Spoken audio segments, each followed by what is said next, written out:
It's happy hour time. We got our man James back. We're going to be talking some F1 with a big race coming up this weekend. Let's go. Well, the top side streets are a dangerous place, so you better tune in to a credible face like this one. Yeah, this one. And you know he's not alone, and they're coming in hot. We got a Lake So Stan and a guy who really likes baseball. I don't know why he likes baseball.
What's up, everybody? Welcome back. Third time today. We've got four coming at you today. We're going to be doing some F1 now, and then I'll be back at 4:30 Eastern for the last time this week to do a little live before lock. It's the first time we're doing the So Rare show, so if you're into that, get excited. But right now, vroom, vroom, start the engines. Let's get James on here. What's going on, man?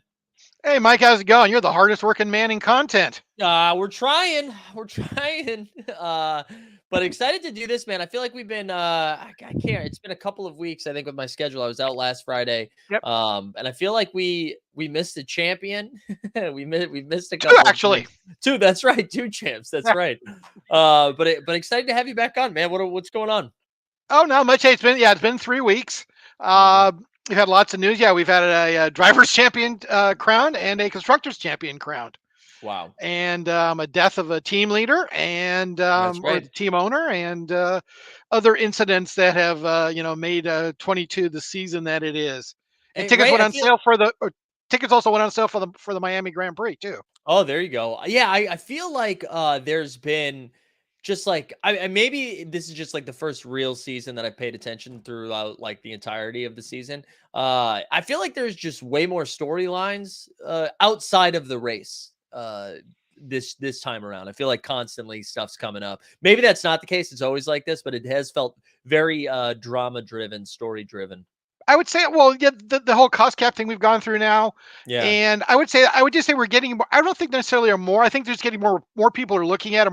They're getting more coverage of it. There you So go. more stuff that used to just be pit lane chatter that Yeah. wouldn't go beyond that. It's kind of come out like I have a good friend who was who was an IndyCar official. And I would get when I was, when I kept track of him, I would get dirt from him on IndyCar stuff that you wouldn't necessarily get in the news. Yeah. Or they would show up in the news 2 or 3 weeks later. And I think it's the same kind of thing now. There's so many people covering F1 that a lot of seeing stuff more of that just was never went beyond the paddock is now making news. Yeah. And getting commented on and chatted about. Plus you got social media and any rumor can get put out there. And Yeah, that is a good point. Like just more eyeballs on it in general. yeah, I think that's probably what it is. Yeah. Let's dive in. Let's get caught up on the last couple of weeks or just kind of Sure. take us around. What's going on? Well, let's kick off with one of the stories that's been big for the last couple of weeks is rumors and innuendo, and now actually fact and actually a penalty has been announced for the cost cap. Mhm. This has been going on since Singapore. Rumors that Aston Martin and Red Bull Racing both had violated the cost cap from 2021. And I believe it was 120 or 135 million dollars was the cap. Whew. And this was stuff that was I believe that was submitted in June and was supposed to have been released weeks and possibly months ago, Right. but because of various things. Remember, this is the first year they've done this, so it's kind of like there are lots of things working out the problems with it. So there were rumors. There was an announcement a couple weeks ago that Red Bull and Aston Martin, the rumors were correct that they had violated the cap. Aston Martin was a minor technical breach, something about maybe paperwork that hadn't been filed properly.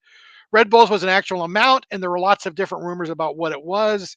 One rumor was it was the way they accounted for Adrian Newey, the chief designer's salary. One of the times was they went over on catering.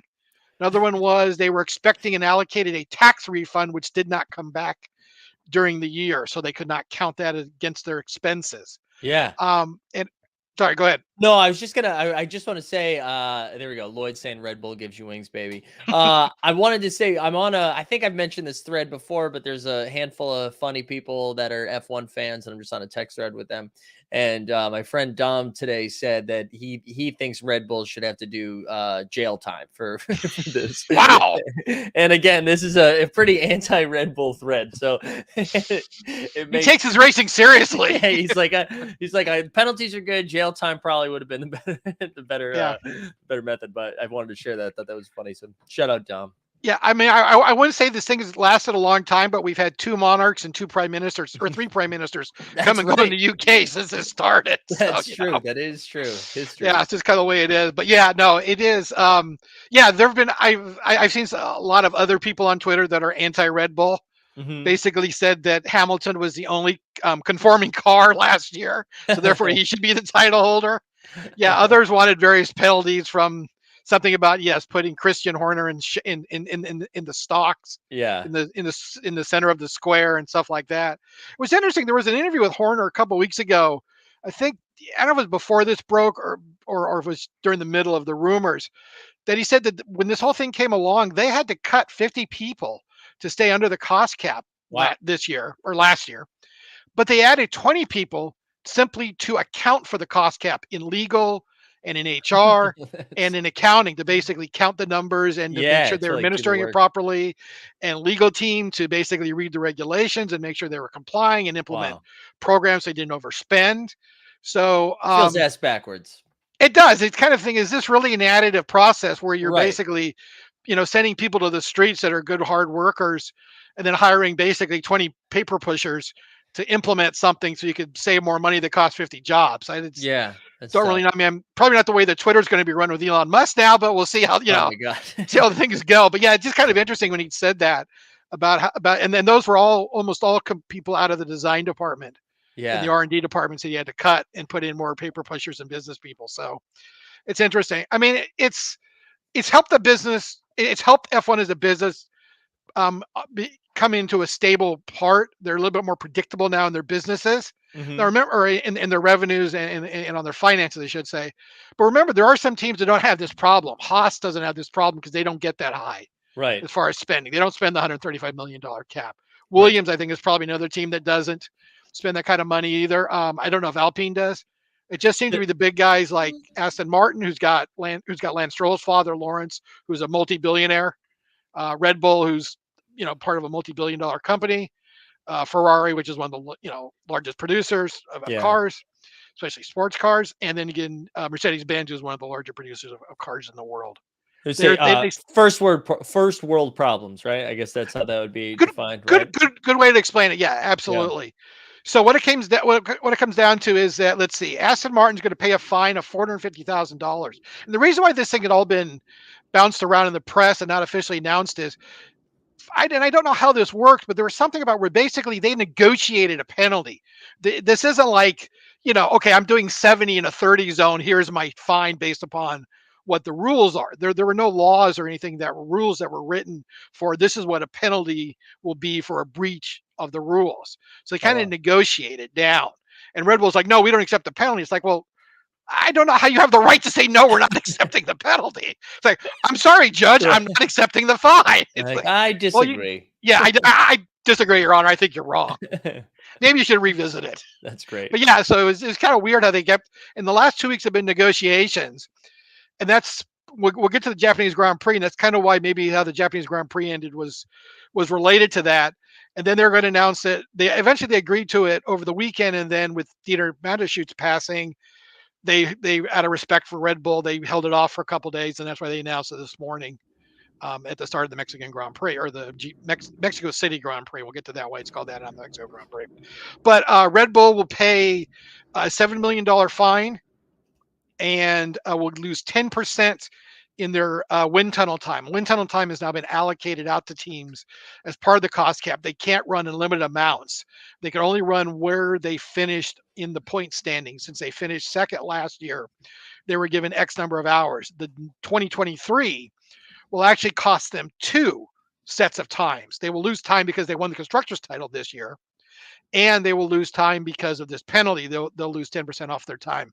So I think the overall effect is something like 13% less time in the wind tunnel. And that roughly means it's something, I think the top teams get somewhere around 80 hours of wind tunnel time each year. So they would probably then be knocked down to like 70-ish. They will have the shortest amount, and it's inverse to where you finish. So I'm trying to think of who's last. Williams. I think Williams is last in the points right now. So Williams they were last year. They got the most wind tunnel time. So basically it's to help the lower teams catch up by giving them more wind tunnel time to make their teams up. To try to even the playing field a little bit. Exactly. Yeah. So I mean, it's a good program. And if you're the best team, then you guys should be able to figure it out, with a lot of the wind tunnel stuff now can be done through what's called CFD, computational fluid dynamics. Yeah. Which is where you're basically just using super powerful computers to mimic wind flow and airflow. And you just basically model it on a computer now for a lot of it. But still, some stuff you still want half-sized models in the tunnel. So yeah. But yeah, so we finally finally bury that thing. That's done and dead and gone, and won't be a news item going forward. I was gonna I was gonna bring it up. I saw you have it in our note sheet as well, but I'm gonna bring it up now just because we were talking about it. Are you buying into any of the controversy as to not even real like conspiracy theorists of moving or delaying the announcement until after the championship was secured? Yeah. I think the Japanese Grand Prix, and I think the fact that they wound up issuing full points instead of half points in that, which is what they should have, or 3/4 points, as they should have done based upon the laps that were run, is they wanted to basically get that settled so that wasn't hanging over the head of like, well, gee, what can they do to penalize Max this year? Yeah. Like, well, no, he's the world title. That doesn't mean to actually, technically, he is not the world champion until he is crowned world champion at the FIA year-end dinner, which is usually like the first week of December in Monaco. In Monte Carlo. So technically they're not the world champion until then. Even though he has the points, and regardless if he ran another lap, he would still be world champion on points. For some reason, that's just the way that they do it. You're not officially crowned it until they have that dinner, and it started December. Can't be crowned until you have dinner. I mean, yeah, exactly. Dinner, drinks, then dinner. Yeah. Yes, must show up in a tux, I believe, too. Of Well, there was actually some talk last year that Lewis Hamilton might not get his title because he boycotted because after the whole hullabaloo, he might not get his second place finish because of the hullabaloo last year over how it ended, and they protested the dinner and didn't show up. Interesting. And the new head of the FIA had said, well, we're going to have to look into this of whether or not he could be penalized or his second place could be removed in the championship for him not showing up. And I love that. Like, you're not coming to dinner? Fine. You can't be second place then. Yeah. Like I said, that's not official until they show up and get crowned at that dinner. Right. So yeah, they were angry about that. And then also remember we've also had earlier in the year, we've had Underwear Gate, and we had Piercing Gate too. And that went on for quite a while. That came back again at one of the races recently where they had threatened him. They called him into the steward's office and they had a brouhaha over that. I don't know what happened with that because that thing kind of went away. I think they finally made peace with it finally. And I don't really get the whole thing on that. Yeah. Whether that was just simply where they're kind of just kind of bugging him for some particular reason, or what the deal was with that the underwear one. Actually, it makes a little bit of sense. Yeah. On a safety bathing, you're supposed to be wearing your Nomex underwear, and after the thing with Grosjean 2 years ago, where he almost literally burned to death in the crash in Bahrain. Right. It was kind of a safety thing they've been looking at again. But yeah, I don't know what they were going to do. Literally, they're going to make the drivers like strip to make sure they were wearing Nomex underwear. I think they finally decided that probably wasn't the best way to solve the problem. I think they just want more stripping in the sport. We're trying to get more stripping in the sport. I think that's the way to go. Gotta attract the women. Gotta make it media friendly. Gotta make it friendly for the women, though. Exactly. Yeah, I remember NASCAR. No, go ahead. No. I just saw a driver's comment was saying rightfully so unfair how they did referencing the last race of the year last year where Listen, Yeah, I mean, you can spend hours on that one. I know, and that's honestly, I'm glad it happened just so I had a villain. That I because I didn't have a villain yet. I wasn't sure who to not like, and now the Red Bull or the Yankees for me.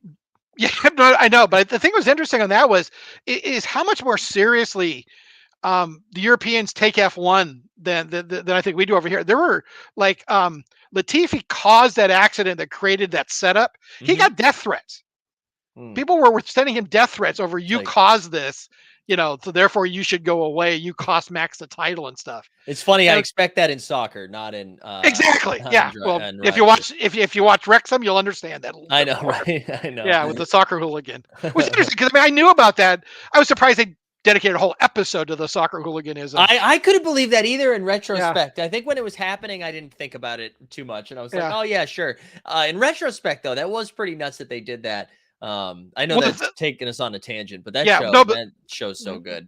no, real quick though, it was real Yeah. disappointing. 'Cause I had a friend of mine. I go, hey, try watching this, and I convinced her to watch it, and that was the first episode. She goes, "This is a stupid thing. I don't want to watch thing about violence." And I go, "No, you don't understand. This is a one-off episode. Please watch the rest of them. It's not like that." I was trying to think of like when they were planning that, how that happened. And I like came up with two things where it was like either they wanted to make sure they did 19 episodes or whatever it was, or like while they were filming everything, it was like too interesting to leave out. And it was too much to do like a 5-minute bit in an episode, but maybe not enough for a full episode. And they're just like, all right, fuck it, we're doing a full episode. Yeah, Um, no, but I commend them for doing as many episodes as they did. I was afraid yeah. there was most of these are like 8 or 9 episodes. Mm, But that was great. That I was know. just completely full. It was so fun, and I mean, they're obviously like brilliant marketing to like end the season, and then Oh ta-da, yeah, Wrexham's on ESPN this weekend. And so, it's been fun, man. I love that so much. I'm looking forward to it. I'm glad they're going to continue doing it. yeah. They've built a huge fan base in the U.S. because of it. Yeah, so brilliant, man, and Yeah, like and like helps their costs too. Not that they yeah. need a ton of help, but now they're not losing millions of dollars. Yeah, I know. The one thing I think I mentioned this before. The one thing I'd love to find out though is how much the two guys threw into it. How much Ryan and McElhaney thrown into it personally. Yeah, Because they really they really are spending more than a team in that league should be right. spending.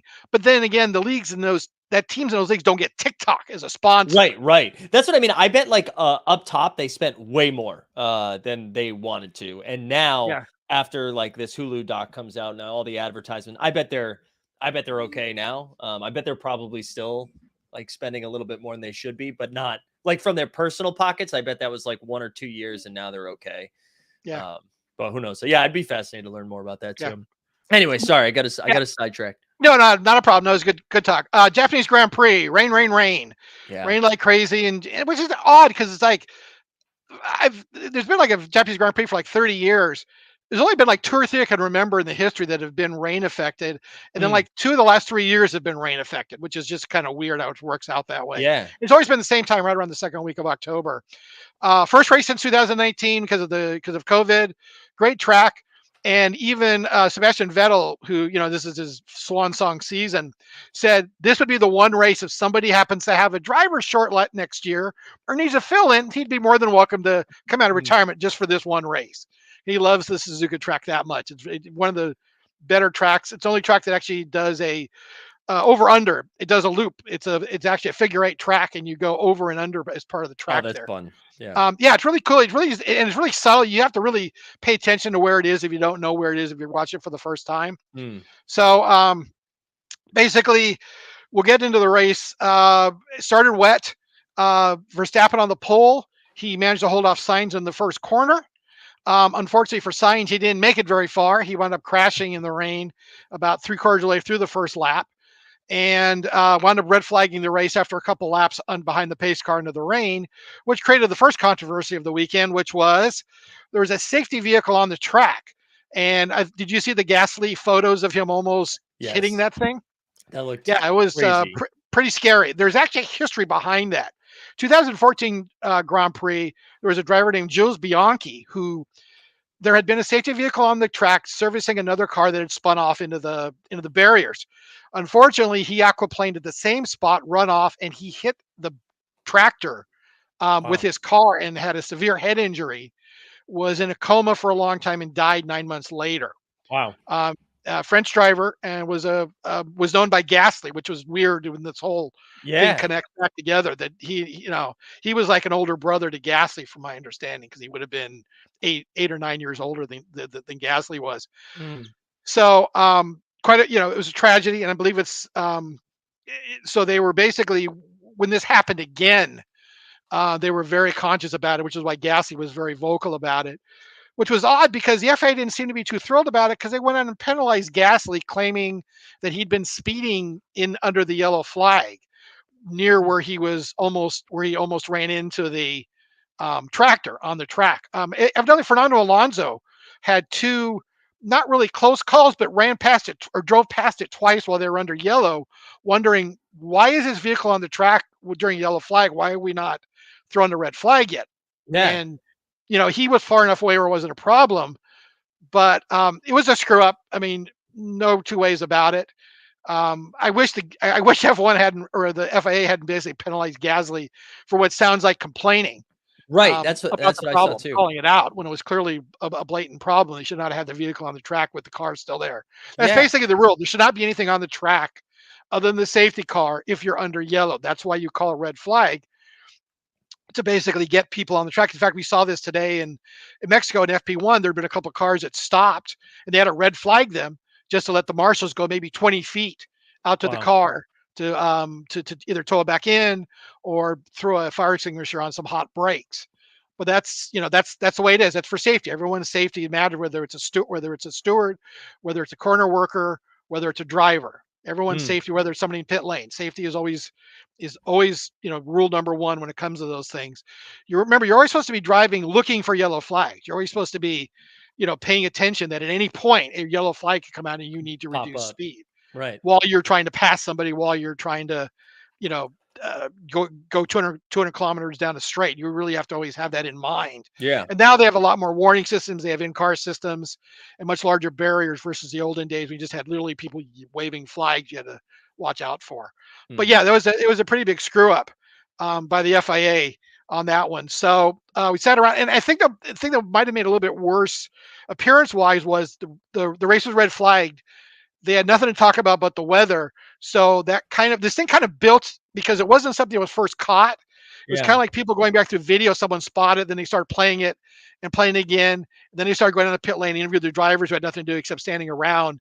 And you had a lot of drivers chiming in. So it's kind of like, I wouldn't say idle hands or the devil's workshop thing, but they had a lot of time to focus on it and to get Right. opinions and to get angst about it. So it was a bad thing, but it was kind of the situation kind of let this build in a little bit more of a problem. Maybe, Yeah. if they kept on racing, it might have been something you would have talked about a little bit and then moved on to the race, but they had Right. that about an They had hour all just that to time kind to of kill. focus on it. Right. Yeah. And it was the only thing they showed. They showed that thing over and over and over and over Yeah. again on it. So it kind of fed on itself a little bit. Finally, we started the race, because remember, there's a 3-hour limit now from once the race time starts Right. to the end. They don't run unlimitedly anymore. We ran into this in Singapore. We ran into it last year in Spa. So about 45 minutes left until the 3-hour limit ran out. They were able to restart the race. Max was in front, stayed in front, and won fairly handily. Now they got to a little bit past 50% of the race. I think they got something like 28 of 54 laps or something, which would have gotten them to what you would be 75% of the points had been allocated.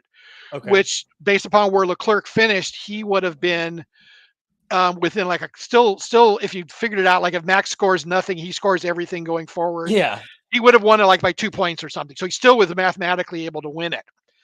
But then Oddly you enough, remember it's Ferrari, and it's like, well, well, then again, he also incurs a penalty because he was battling on the last lap with Mhm. Perez, and he went off and regained the spot. And they basically then gave him a penalty, and they decided that according to the rules, this is allowed. This isn't the intent, though, from what I've heard from many people, was that if a race is stopped and restarted, they can waive the 75% rule for the number of laps completed and implement full points or award full points to all drivers, which is what they did. So about 10 minutes after the race, while Red Bull was basically finishing the presser and kind of celebrating in pit lane, did they find out that Max Verstappen was now crowned world champion Yeah.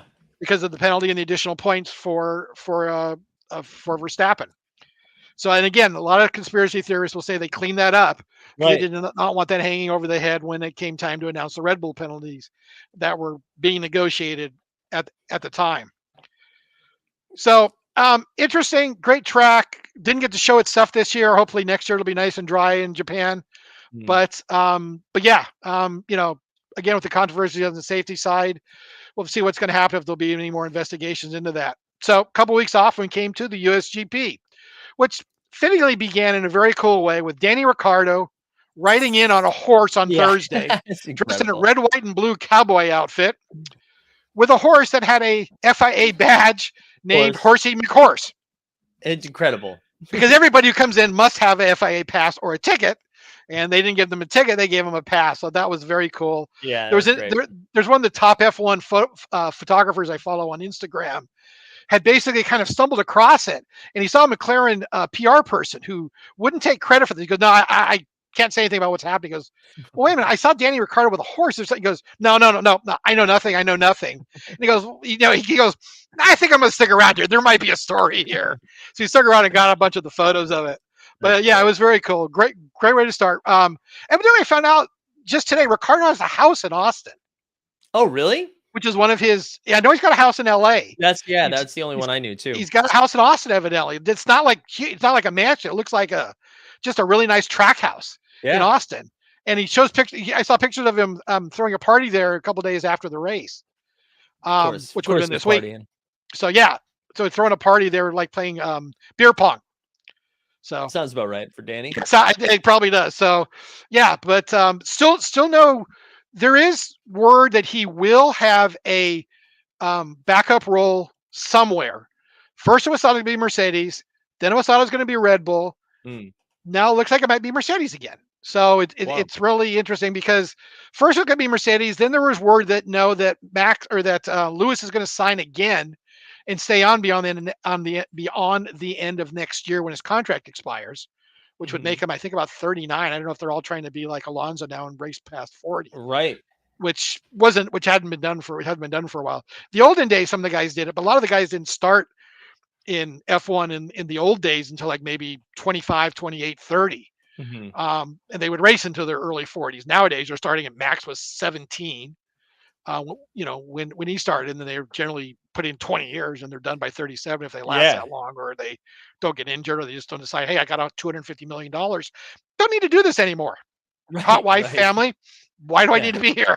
Which is kind of like the way Vettel, I think, is kind of looking at it. Like, Yeah. Just like get out plus he now. got so many other, plus he has so many other interests, and Mhm. it doesn't really look like it's going to start getting better anytime soon for where he's been driving. So Yeah, I mean, again, we've talked about that before, right? That's one of those yeah, things where it's really hard to go from being a champion to finishing at the back of the path regularly. Like, I'm sure that just does a number on your brain. It's like, I don't need to do this, you know? yeah.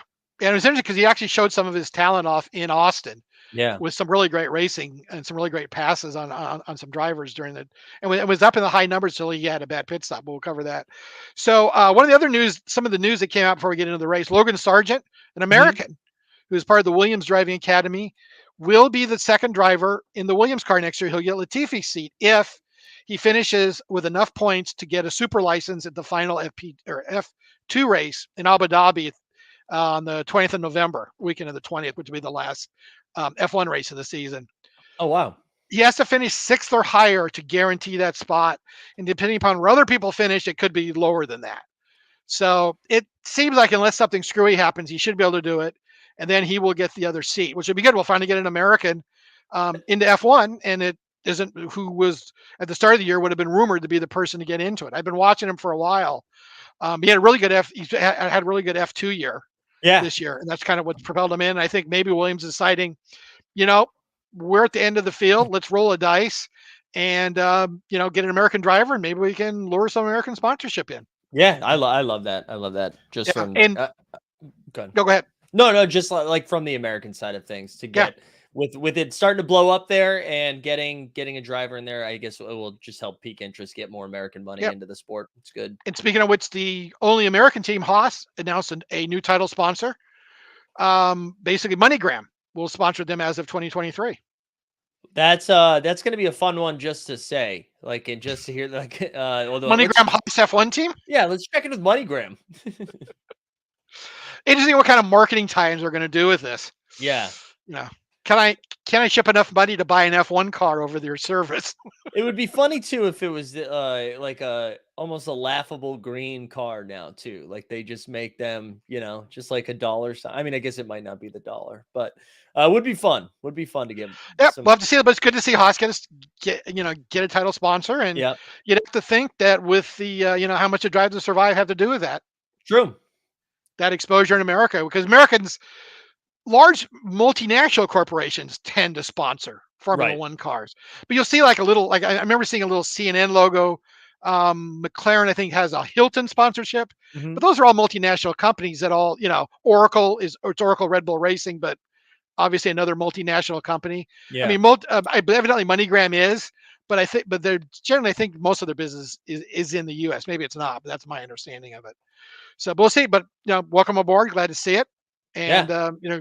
good for Haas. Maybe they can finally get to that $135 million cost cap Right. now, with more money coming in. So that'd be good. There had been some financial pressure on them, I know, with the loss of the sponsor, with the whole Russian problem this year. So they had, and plus now they'll get out of that stupid Russian blue and red coloring, and they'll go back to hopefully the red, black, and white, maybe with a little bit of green for MoneyGram on there. Mm. So that'll be cool. But yeah.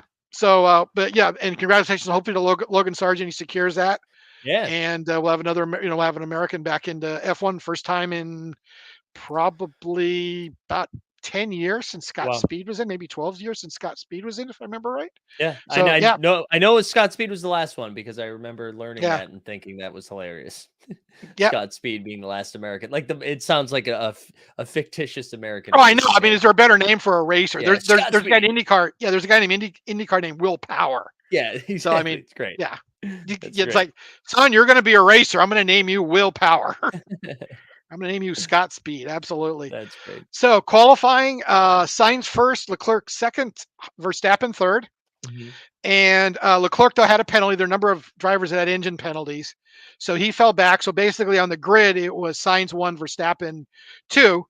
And before, though, we get to the race, late Saturday night, Red Bull announced that Dieter Massachusetts, who was the co-founder of Red Bull Energy Drinks and the founder of Red Bull Racing, passed away at 78. He'd been in ill health for a while.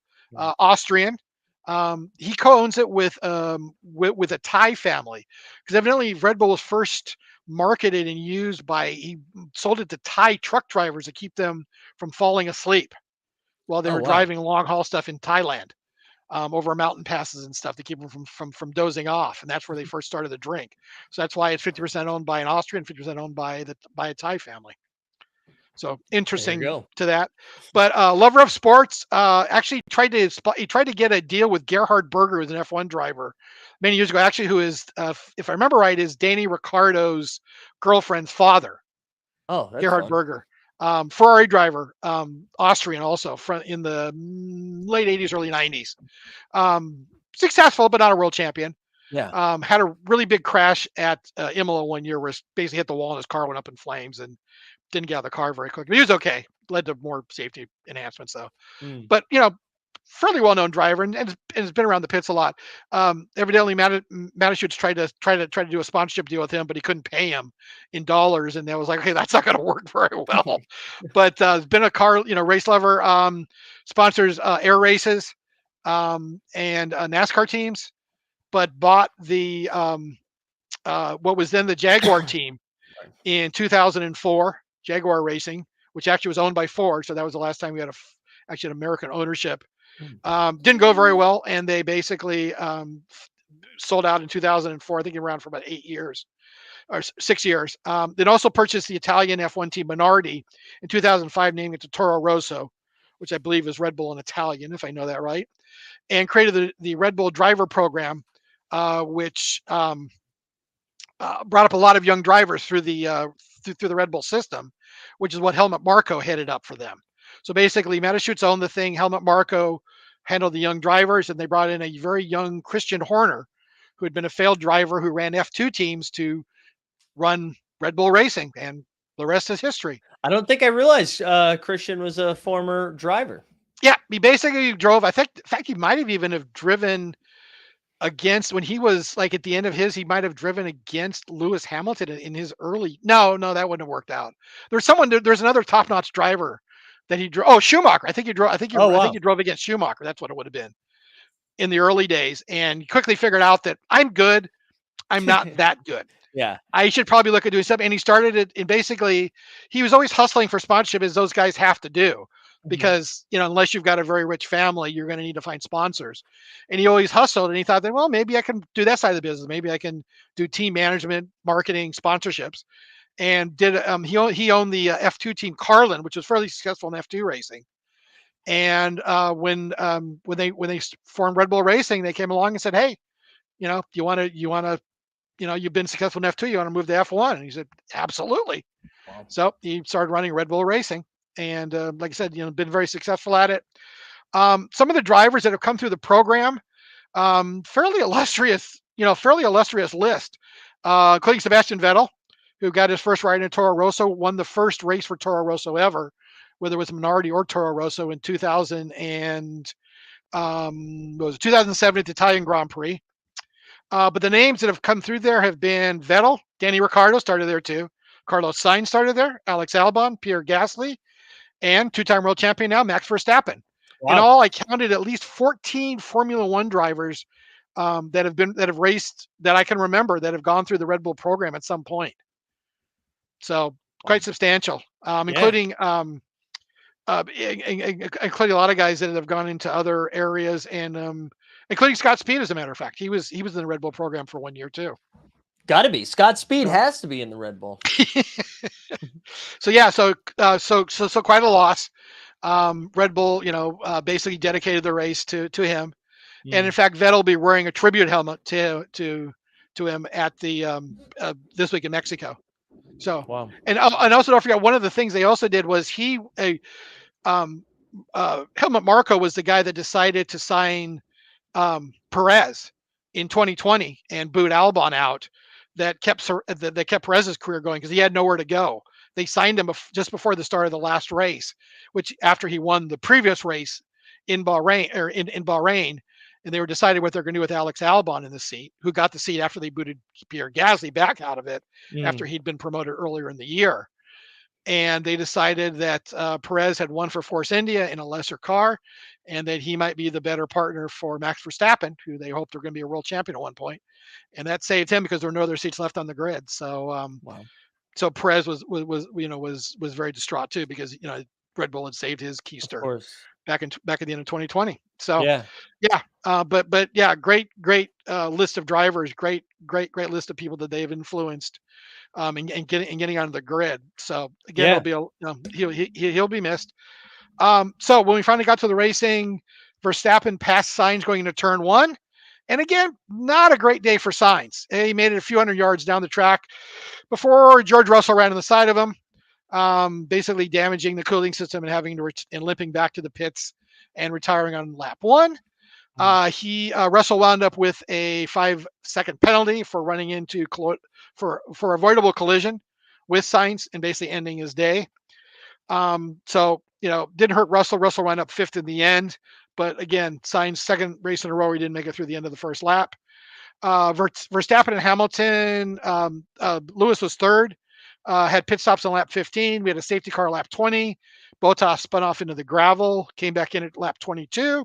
And then lap 23, we had one of the more memorable crashes of the year with Lance Stroll and Alonso. Alonso was trying to pass Stroll, who looks like he may have kind of moved the car a little bit to the left, a little bit more than Fernando was expecting. And Fernando ran in the back of him, tore up the Aston Martin to where it was not drivable. And somehow Alonso's car basically went about 8 feet up, or the front nose went about 6 feet up in the air and came back down, and he kind of bounced or almost hit the side barrier and kept going. Wow. And car somehow was still drivable and winds up finishing the race with that car.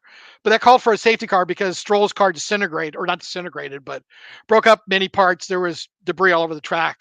So another safety car for 3 laps before they finally got going. And oddly enough, Gasly got another 5-second penalty because he did not stay within the appropriate distance of the car in front of him during the previous pace car or the previous safety car. So I'm not sure if they're really mad at Gasly about something or just unlucky.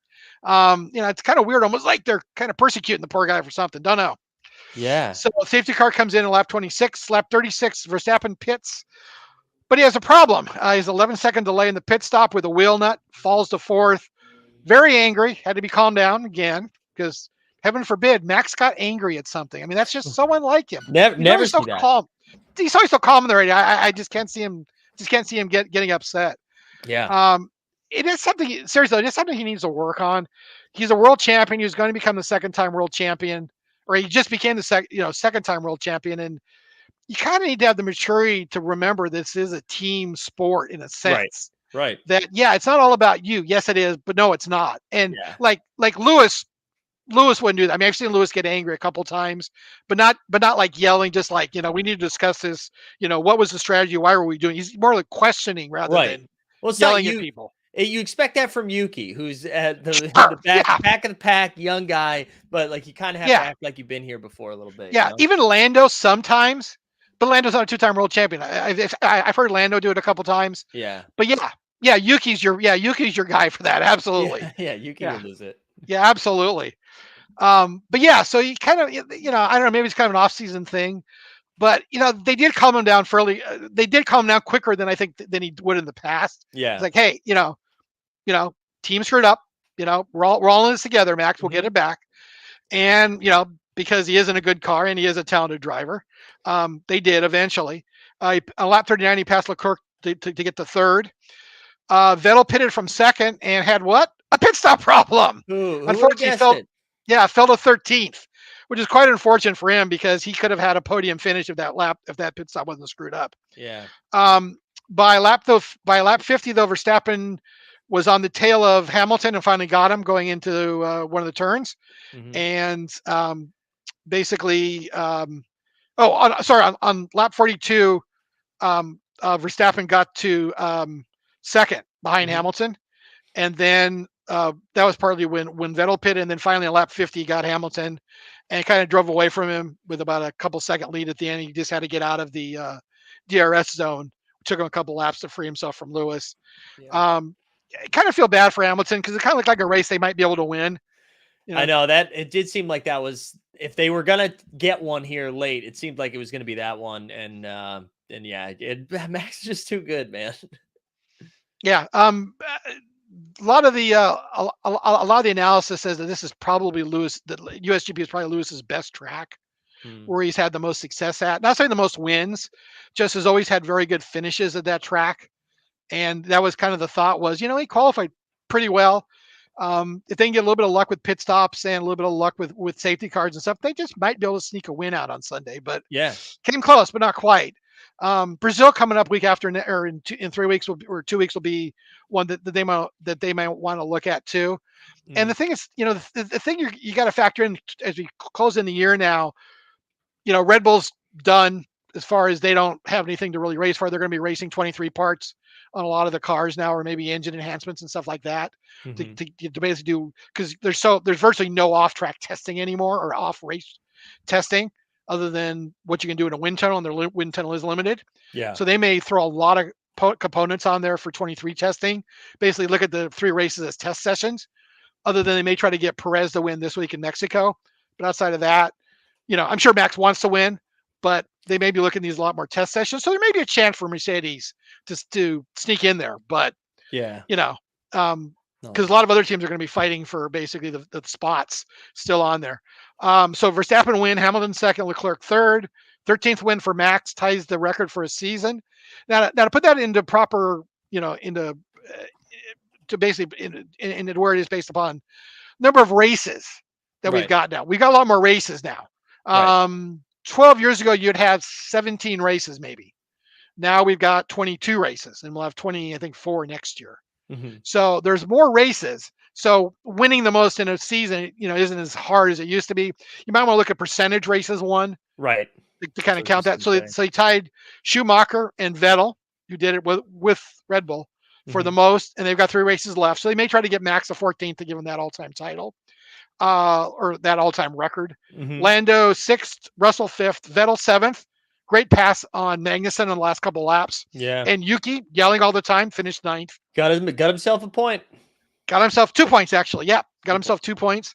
Alonso, oddly enough, was after the race was demoted to 13th because Haas filed a grievance Right. that he had a floppy wing mirror that fell off, and Haas feels like they've been persecuted this year over what's called the meatball flag, which is the black flag with an orange circle in the middle of it. That is the safety flag, meaning you've got a unsafe race car and you must come in and pit to fix it. Right. Haas has been called in, I think, 2 or 3 times, and they just feel like they're being picked on, and they don't think that the penalties are being, or that the use of the flag has been used judiciously throughout the Yeah. year. And so they filed a grievance after the race, and the stewards agreed, and they bumped Alonso down. They gave Wow. him a 10-second penalty, plus they gave him a 10-second penalty plus an estimated pit stop time, which Well, would kick them all the way down to bumped him 13th. down. Oddly enough, they appealed that, and this morning in Mexico City, the stewards decided that no, that wasn't a just penalty, and that he'll be reinstated where he was in 7th or 8th on the grid so he'll get his points back that he lost Wow. in the USGP. Which makes it a little bit worse. It's like, okay, well then what's going on here, guys? Right. One group says yes, one group says no. It's like the appeal. Why? The appeal. Yeah, exactly. So we need consistency, guys. This isn't something. This is just gonna and they had Gunter of all people was was who Sky has got on the pit wall for the talk to this week, and That'll be good. yeah, no, they asked him already during Oh, FP1. He's like, well, let's just say I would rather not discuss it. This is not something that has been going in our favor. We do not think it's been fair all season long. Bleep, bleep, So- bleep, bleep. No, bleep. he knew it was on. I think they've kind of warned him, just like are telling Max to shut up and stop Yeah, yelling. Yeah. I think someone's told him that, hey, this isn't Drive to Survive. This is live television, so you just can't throw F-bombs out just randomly in every third word. Again, this isn't the movie 48 Hours, okay? right, So, right. Every other word is the F word. So Gunter was, he was not pleased. Not pleased at all. So it'll be interesting to see how that goes. It'll be interesting when the Drive to Survive episode comes out on that, and they talk Seriously, about that'll be a Gunter good and one. Gunter and the meatball flag. That'll be a great episode. That'll be a great one. Meatball Gunter will be probably the episode title. So I guess it's the Mexico real quick. We'll get wrapped up. Yeah. It is actually the F1 Grand Prix of Mexico City. Why is it not the Mexican Grand Prix? Because evidently the group that owns the rights to the Mexican Grand Prix wants money for it by a different organizing committee, and they won't pay them, so they're calling it the Grand Prix of Mexico City. So that's why it's not the Mexican Grand Prix. Why would it be? Yeah. For what other reason? Yeah, I don't know. Yeah, there is a similar squabble, I think, in Imola. Okay. Why it wasn't whatever, like the Imola Grand Prix? It was like the race of the region, Emilio Romagio or something. Yeah. Mexico City, 7,300 feet, so a lot less air density, less engine power, also less aerodynamics, because less air density means less density of air, less weight of air, Right. impact of air going over the wings. And we saw that interestingly where Gasly at the end of FP1 pulled over because of a gearbox or engine problem and stopped the car, but the brakes were not cooling well. And because once the car stopped, they stayed very hot and they just got hotter because there was no air flowing over them. The brakes catch on fire. So they had to throw a red flag out. They normally would have yellow flagged it, but they threw a red flag out with about 3 minutes left because they needed to get safety crews on the track to go put the fire out and throw the extinguisher on it. And again, can't put safety people on the track with yellow flags. So they had to do the red flag to take care of that. So it'll be interesting. Like I said, Vettel's running a Red Bull tribute helmet. So it'd be interesting to see how that works out. Haas lost an engine. That's why they were talking to Gunter. Fittipaldi was running an FP1 as part of the young driver program, and had an engine problem. And they got on the radio, pull over, and the engine was smoking. And that's why they went down to talk to Gunter when he said, "I'm not going to discuss it because I'll probably just throw F-bombs." And they basically lost an engine.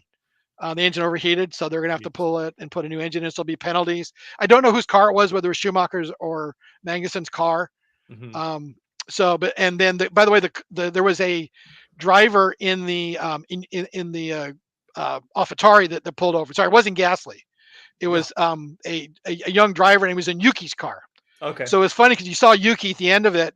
He was sitting on the thing. You see him pretty disgusted, grab his stuff, and with a pretty angry look on his face, wanders back from the from where all the consoles were on pit lane back to the pits to get ready for FP2 in a couple hours. Yeah. Going, figuring what the What F happened to did my they car? just do to my car? Yeah. Yeah, my brakes are on fire. This isn't going to go well in FP2. Yeah. So, top tip if you watch FP2, expect Yuki to be yelling about his brakes sometime early on in the session. It's So, great. hey, by the way, one thing that happened too at the U.S. Grand Prix that I heard about later on was they're going to have to investigate this. A number of they did not have security on the pit wall after the race. There's openings where people can come back off the track. Yeah. So like a driver, somebody has to get out, or they use them when they get the crews off. Mm-hmm. They did not have security guards. They normally have security guards blocking those entrances when they let people on the track to not get into pit lane. They let them on the front straight, but not into pit lane. Mm-hmm. They evidently did not have them. They got hundreds and thousands of people made it on the pit lane, if you notice. And evidently a lot of them decided that they had free souvenirs waiting for them on pit lane. Wow. There was a substantial amount of stuff taken, pit boards, a number of laptops were stolen off of the team work areas that they have right there on pit lane, and other stuff that wasn't nailed down or taken away. So, yeah, they're gonna look at that. I'm sure the event promoters will get fined for that. That's I would think so. I would think so. And hopefully they get their stuff back. So anybody out there who's watching this, if you stole something from the pit lane at US Grand Prix, please give it back. It's not a souvenir. Team signs are being stolen too. Yeah. So yeah, unfortunate. So that is tough. FP1 was just before we came on the air at 11 to 12 Pacific. FP2 will be at 5 Eastern, 2 Pacific. If anybody wants to watch it. Mm-hmm. And I said Miami Grand Prix tickets were already on sale. Las Vegas Grand Prix tickets for 2023 will go on sale starting November 1st if you're an Amex card holder. If you've signed up for the priority queue, again, they must be taking lessons from Top Shot on how to sell tickets with priority queues. That'll go on sale the 3rd of November. And if you're just a peon that has F1 affinity points under 12,000 or something, you have to wait until 11/6 to get your tickets. Wow. It came up fast. Las Vegas is right around the corner already. Well, no, it's a year from now. But no, I know, but the fact that even it just got announced as something that's happening. And I believe there'll be a big kickoff event there on 11/7. Oh, nice. Which will be a week from Monday, I believe. Yeah, a week from Monday. Or a week from Sunday, there'll be a big kickoff event there because that's the week between Mexico and Brazil. Right. So that's exciting. Who do you got? Who do you get this weekend? Let's see. Mexico, Perez. You got to go with Perez. Win at home. And let's see, and then Sainz and Lewis. There we go. I like that. Perez is the right call. For sake of comedy, I'm gonna go Ferrari goes 1-2 because it doesn't matter anymore. Oh, hey, by the way, if you're still out there, F1 team hold fantasy program. I think Mike might you have given up on your team? I have been the busiest I've ever been, and so I have not. The last couple of weeks have been tough to stay on top. But just drop the link into the chat. You guys can jump in on that. Yeah. Go ahead. No. Go. I was going to wrap us up. Go ahead. What were you going to say? I had an unfortunate incident on my team. I found out between when I had set my lineup early for Japan. Yeah. And before they evidently had adjusted the prices, and Sainz had Leclerc got priced out of being the turbo driver availability. He got to like 20.1. You have to be under 20 million. Yeah. So the program with its efficiency said, oh, you know what? Instead of just taking away your turbo driver, we're going to swap out your driver and you'll get Sainz, who didn't make it a full lap. So instead of at least getting Leclerc with single points, not double points. Yeah. What did I get? I got a guy who didn't make it a full lap on a double points. So yeah. Incredible. So it's just like a big F you to you. Yeah. Thank you very much. For real. Jay, what time does the race start Eastern time on Sunday? I believe it starts at 2 Eastern. 2 might be tough. So next time we get we can do Brazil in a couple weeks. It'll be a little bit earlier. Yeah, let's do that. We start around, I would guess it might start noon Eastern. Yeah, let's shoot for that. I got plans in the afternoon. Yeah, you're going to the Jets game, right? I was going to the Jets game. Now I got booked for something else. So sorry. Okay. Oh no, it's okay. It's okay. Yeah, I thought you'd mentioned the Jets game. Yeah, it happened like yesterday. I booked something that I gotta do now. So, But Cool. James, man, thank you always for coming on and making this happen. We love doing this. Thanks. Have a good one. I appreciate it. All right, we'll see you later, man. Shout out James. We will be back in a half hour for our first ever Live to Lock So Rare show. We'll do that. So if you are thinking like, hey, what the hell do I buy or whatever, not what do I buy? No financial advice. You're kidding me. But we're just going to build some lineups and get ready for some basketball. So see you guys in a little bit. We